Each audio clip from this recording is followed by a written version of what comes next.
We're back with our panel. Steve. Yeah, sort of interesting. I mean, she obviously didn't want to answer the question about the emails, and you're exactly right to press her on it. Other Hillary Clinton surrogates have been unable to answer that question.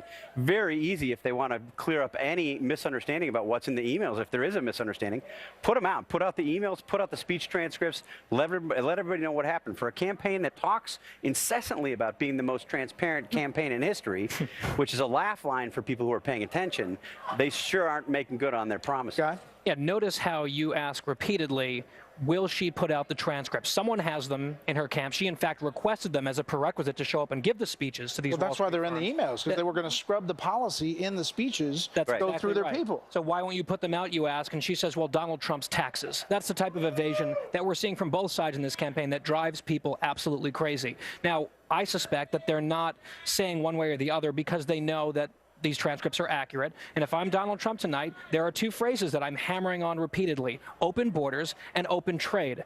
These are lines that she has given in private, apparently, to Wall Street bankers, but during the primary against Bernie Sanders pretended that she was a protectionist, anti-free trade person. She's not. And the open borders line, that could really be damaging to her in a lot of key areas in this country in the general electorate. If these came out, though, in the primary, they would have been exponentially more devastating than they are now in the wake of the coverage of this tape, right? I mean, in the primary, they're deadly. Totally.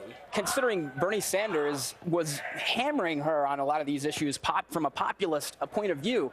But imagine the weekend the Republican nominee anyone besides Donald Trump would be having if this came out and this was the main story. Instead, we're talking about tapes. I mean, Guy is right. The open borders comment that she uttered and then said later she never said, that's proof that she was lying about that. We would be focusing a lot more on that if it wasn't for this tape.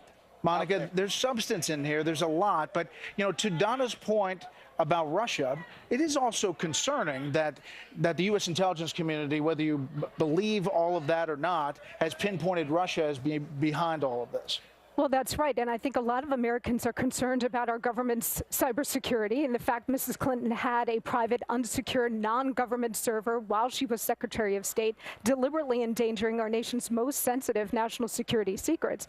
But also, if it is true that Russia and the Kremlin has her entire email inventory, what other hostile foreign actors might have it as well? She ought to be very concerned about that. But the line I thought was most damaging coming out of the WikiLeaks disclosure was when she said, well, I have a public position and then a private position, because that underscores what most Americans believe about her, which is that she is dishonest and untrustworthy. Very quickly, is there one thing that can come out about Hillary Clinton between now and Election Day that changes the dynamic dramatically in Donald Trump's favor? I mean, that really is, I think, the big question, because if this race goes on this trajectory, I think Donald Trump loses and potentially loses very badly.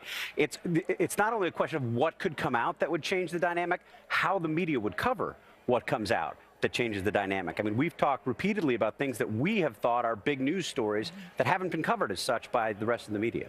Yep. Anything that changes, like a bombshell that changes the race? I mean, I couldn't rule out anything. Pay for play, direct direct pay for play allegation, sure, but we can't talk about that in a vacuum because we also don't know what's that's going to come out about Donald Trump. And there's already been producers and people who have worked. No, but I'm just saying, with the Clinton side, is there something that is worse than apparent sexual assault? I don't think so. Back with final thoughts after the break.